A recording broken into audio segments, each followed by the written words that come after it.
असंच व्यसन आहे। या व्यसनाला बळी पडणाऱ्या प्रत्येकाचंच आयुष्य मातीमोल होतोय हे सर्वांनाच माहीत, तरीही अनेक जण या व्यसनाला बळी पडतात आणि आपल्यासह संसाराची राखरांगोळी करून बसतात। एकीकडे असे भयावह वास्तव तर दुसरीकडे याच दारू तस्करीतून व व्यवसायातून अनेक जण गलेलट्ट झाले।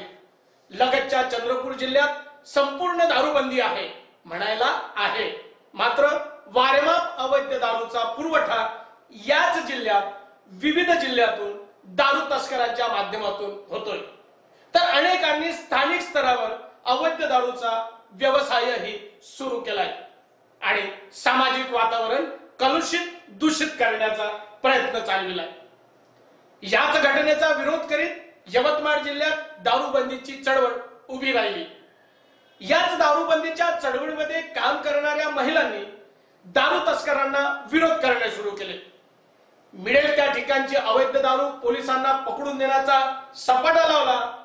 असाच घटनाक्रम होता जागतिक महिला दिनाच्या दिवशीचा।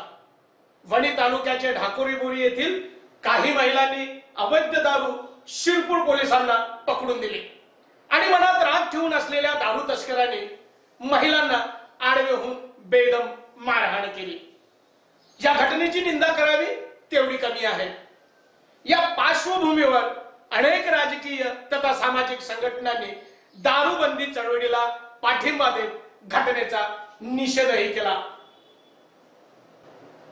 अशीच निषेधाची सभा दारूबंदी आंदोलनाच्या वतीने दारूबंदी आंदोलनाच्या प्रणेत्या संगीताताई पवार आणि उमेश मेश्राम यांचे प्रमुख उपस्थितीत ढाकोरबोरी येथे नुकतीच पार पडली। बघूया सभेचा वृत्तांत। संपूर्ण महाराष्ट्र राज्यात काम करत असताना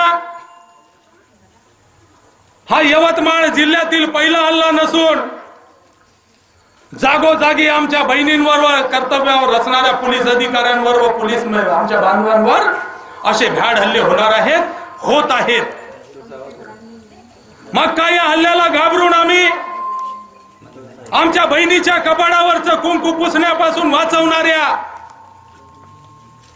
आमच्या बहिणींच्या घराला उद्ध्वस्त होण्यापासून वाचवणाऱ्या या दारूबंदी आंदोलनाला थांबवणार काय? हा एक प्रश्न माझ्या बहिणींनो, माझ्या बांधवांनो निर्माण झाल्याशिवाय राहत नाही। अत्यंत शिस्तबद्ध पद्धतीनं आमच्या बहिणी या गावाला दारू मुक्त करण्यासाठी आपल्या हातातील कामे बाजूला सारून, आपल्या घरच्या जबाबदाऱ्या बाजूला सारून या गावाला दारू मुक्त करायला निघाल्यात। काही आमचे बांधव हसतात, या बाईला कामधंदे नाही, या बाईला दुसरे कामधंदे नाही, या बाईला फिरायचीच सवय आहे। माझ्या बांधवांनो, खऱ्या अर्थानं छातीवर हात ठेवून सांगा की आम्ही आमच्या स्वतःशी विश्वासघात केल्या पलीकडे दुसरं काय करतोय? काय आमची महिला दारू पिते काय? काय आमची ही भगिनी खर्रा खाते काय? काय ती सिगारेट ओढते काय? काय ती जुगार खेळते काय? मग का ती दारूबंदीसाठी निघाली आणि आमच्या हातात बांगड्या घालल्या पलीकडे दुसरं काही काम करत नाही? माझ्या बाजूला आज आमच्या सातपुते भोयर यासारख्या छोट्याशा महिलेवर हा हल्ला झाला आणि एवढ्या मोठ्या संख्येने आपण इथे उपस्थित झालात। त्यांच्या समर्थनार्थ जसंही सकाळी आम्हाला माहित पडलं, आम्ही लगेच एसपी साहेबांशी या विषयावर चर्चा केल्या। ज्या हरामखोर नपुंसकाच्या अवलादीच्या भाड खाऊ लोकांनी आमच्या या बहिणीवर हमला केला, आम्ही एसपी साहेबांना ठोठावून सांगितलं की त्यात आमचे पोलीस बांधव सुद्धा होते, त्यांच्याही गाडीला जाळण्याचं काम माझ्या माहितीनुसार करण्यात आलं। हा एकंदरीत नियोजित कार्यक्रम यांनी आखला होता। माझ्या बांधवांनो, आम्ही एसपी साहेबांना विनंती केली की अशा हरामखोर 20 लोकांवरती अशा प्रकारच्या केसेस दाखल करा, आयुष्यभर त्या केसेस मधून सुटता कामा नये माझ्या बांधवांनो।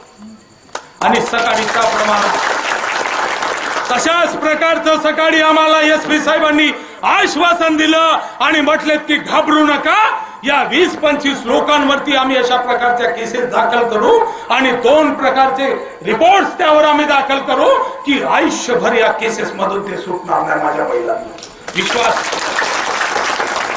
आज त्यांना गंमत वाटली असेल की कशा बशा यांना भीती दाखवून आम्ही या महिलांची दारूबंदीची कामे थांबवू शकतो, परंतु तेवढ्याच मोठ्या जोमाने त्यांनी या दारूबंदीच्या क्रांतीला फार मोठं समर्थन दर्शवलं. एक प्रकारे त्यांनी हमला करून आमच्या या सर्व बहिणींना आणि आमच्या बांधवांना जागृत करण्याचं काम केलं. मी त्यांना खरोखर धन्यवाद देतो, परंतु त्यांना कुठल्याही प्रकारे कोणत्याही परिस्थितीत आम्ही सुटू देणार नाही. सडो की पडो केल्याशिवाय राहणार नाही. आमच्या पोलीस बांधवांवर जो भ्याड हल्ला झाला, आमच्या बहिणींवर हल्ला झाला, या हल्ल्याचं आम्ही प्रत्युत्तर कायद्याच्या माध्यमातून देऊ. आम्ही कायदे हातात घेणारी जमात नाही. एक लक्षात घ्या, कोणी काहीच करू शकत नाही. तुम्ही सगळे जर एक झालेत ना तर कुणाची मजाल नाहीये. अहो, दारू वाल्याची बायको 200 रुपयाच्या साडीसाठी तरसते आणि दारू विकून जो पैसा कमवते त्या हरामाच्या कमाईत 2-2 हजाराची साडी घालून आमच्या तुमच्या समोर मिरवते. लाज वाटू द्यायला पाहिजे आमच्या अशा माणसांना की ज्या दारूसाठी आपण आपल्या लेकरांच्या ताटातलं अन्न कुठेतरी दारू वागल्याकडे नेऊन देतो. आपण 2 पैसे कमवलेले त्या पैशामध्ये दारू पितो आणि आपल्या लेकरांना चांगलं शिक्षण सुद्धा देऊ शकत नाही. काय तर आम्हाला शिक्षण द्यायचं आहे लेकरांना, पण लेकरू शिकत नाही. पूर्वीपासून आपल्याला तशी जडणघडण करावं लागेल. दारूबंदीसाठी 2-4 टिकल्या उभ्या झाल्या आणि निघाल्या आणि त्यांच्याकडे 17 जणी असतात. त्या माझ्या मातांना हात जोडून विनंती आहे, तुमच्याकडून जर चांगलं काम होत नसेल ना तर वाईटही करू नका, त्यांना कृपया हसू नका. आज अशा हसणाऱ्या महिलांच्या संदर्भाने मला एक छोटीशी गोष्ट सांगावीशी वाटते. मध्यंतरीच्या काळामध्ये दारूबंदीसाठी जनजागृती करत असताना एका छोट्याशा गावात गेलो आणि तिथे समिती तयार केली. दारूबंदीची सगळी मोहीम राबवणं चालू होतं. अशातच काही महिलांचा सूर निघाला. जशा आमच्या इथे ताई उपस्थित आहेत, त्या होत्या सरपंच, पण काम करत होते आमचे भाऊ. त्यांच्या महिलांनी म्हटलं की सरपंच बाई जर आमच्या सोबत आल्या तर सगळ्याच्या सगळ्या महिला पुढे येतील. का? कारण की ती गावातली प्रथम नागरिक आहे. ताई, ती महिला समोर येण्यासाठी येत नाहीये म्हणून सगळ्या महिलांनी भेटी घेतल्या, दादांकडे गेल्या. दादा, तुम्ही त्यांना समजावून सांगा. आम्ही सगळ्या महिला पुरुष या समितीचे प्रमुख पदाधिकारी त्यांच्याकडे गेलो आणि त्यांना विनवणी केली की ताई, तुम्ही निघा हो बाहेर. जर तुम्ही आल्या तर तुमच्या पाठीशी अगदी पूर्ण गावातल्या महिला यायला तयार आहे. तर तिचं उत्तर काय होतं माहिती आहे? लज्जास्पद उत्तर होतं. आमच्या घरच्या पाटलाच्या बाया घराबाहेर गेलेल्या, माझ्या नवऱ्याने कधी दारू पिलेली, माझ्या पोरांनी दारूला हात लावलेला, माझ्या पिढ्या दर पिढ्या कोणी दारूला शिवलेला, कुणालाच दारू माहित नाही. माझ्या घरी कोणी दारू पित म्हणून मी त्या दारूबंदीत येणार असं त्या महिलेचं. आणि योगायोग बघा, या निसर्गाचा एक नियम आहे, प्रत्येकाला आपली जागा दाखवून देतो. त्याही महिलेला कशी जागा दाखवली बघा. होळीचा दुसरा दिवस, त्याला काय म्हणतो आपण? रंगपंचमी. आम्ही इंदोरला जात असताना डॉक्टर पाटील साहेब, हर्षला मॅडम आणि दादा, मी आणखी कोण होतं आपल्यासोबत, चव्हाण भाऊ, आम्ही एवढे लोक गाडीमध्ये जात असताना नेमकं योगायोग बघा, आम्ही त्याच गावावरून चाललो. रोडवरचं गाव, एक उंच पाळ माणूस, मस्त निळी दिलेले कपडे घातलेल्या बन्यांवर माणूस उठत आहे, पडत आहे आणि आमची अशी पदर घेतलेली बाई, चला न हो, किती तमाशा करतात, चला न हो, तमाशा करतात असं म्हणत म्हणत त्या माणसाला सांभाळत होतं. कुठेतरी लक्षात आलं आमच्या की ह्या बाईला कुठेतरी पाहिलेलं आहे. मग आम्ही काय केलं, गाडी तिथेच थांबवली आणि ते सगळं चित्र आम्ही डोळ्यांनी पाहत होतो. पाहता पाहता एकामेकाला उचलणं, घेऊन जाण्याचे प्रयत्न चालत असताना त्या जाडजूड माणसाने, त्या पाटलाने बाईला ढकलून दिलं. पण एक बघा, दारू पिलेला माणूस होता, त्या बाईला ढकललं, पण ती शुद्धीत असणारी बाई लवकर उठू शकली नाही. परंतु दारू पिलेला माणूस उठला आणि एवढी मोठी फाडी तिच्या डोक्यात टाकली. तिचा जेव्हा मेंदू बाहेर पडत होता तेव्हा आम्हाला दुःख झालं आणि आम्ही धावलो. ती बाई तर बोलू शकत नव्हती कारण तिचा मेंदू बाहेर पडत होता, परंतु तिचे डोळे मात्र बोलत होते की ताई, तुम्ही आले होते हो, तुम्ही सांगत होते की तुम्ही दारूबंदीसाठी या.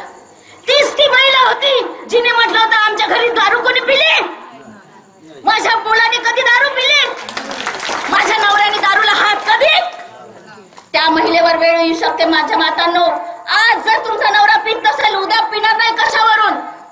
जर तुमचा मुलगा आज दारू पित नाहीये, तो 4 मुलांच्या संगतीत राहते, तो दारू पिणार नाही कशावरून? माझ्या वडिलांनी सुद्धा वयाच्या 46व्या वर्षापर्यंत दारूला हात लावली नाही, पण जेव्हा हात लावली तर तेव्हा घरातलं प्रत्येक भांड कमी पडायला लागलं. करोडाच्या शेत्या 300 रुपयात विकल्या त्या फक्त दारूसाठी. अशी जर परिस्थिती घराघरामध्ये निर्माण झाली तर हा देश देशोधडीला लागेल. हा देश भिकारी होईल माझ्या मातांनो. आणि आपल्याला देशाला वाचवायचंय, गावाला वाचवायचंय तर आपल्याला एकजुटीने निघावं लागेल. गाव म्हणजे एक परिवार असतो आणि ह्या परिवारामध्ये काही आपले मूर्ख मुलंही असतात, त्यांना शहाणपणा आपल्याला द्यायचं असते. काही चांगले मुलंही असतात, त्यांना आपल्याला घेऊन चालायचं असते आणि घराचा कुठेतरी उद्धार करायचा असते. गावामध्ये जर का असे जर पिणारे असतील तर त्यांना शहाणपणाच्या गोष्टी सांगितल्या पाहिजे आणि गावामध्ये जर का असे दारू विकणारे असेल तर त्यांचे कानही पिरगाळले पाहिजे. हे काम आमच्या इथल्या उपस्थित असणाऱ्या बुजुर्ग माणसांनी करायला पाहिजे असं मला वाटतं. मी असं एक चित्र माझ्या बाबुळगाव तालुक्यामध्ये पाहिलेलं आहे. बापांनी तर कधी दारू पिली नव्हती आणि मुलगा यवतमाळ सारख्या चांगल्या कॉलेजमध्ये शिकत होता. 11वीला गेला, त्याला अचानक दारूचा नाद लागला आणि बापांनी विरोध केला म्हणून त्याच्या छाताडावर बसून मारलं. अशी परिस्थिती आपली होऊ नये. या व्यसनाला आपण मुलांपासून दूर ठेवलं पाहिजे. यासाठी निघावं लागेल.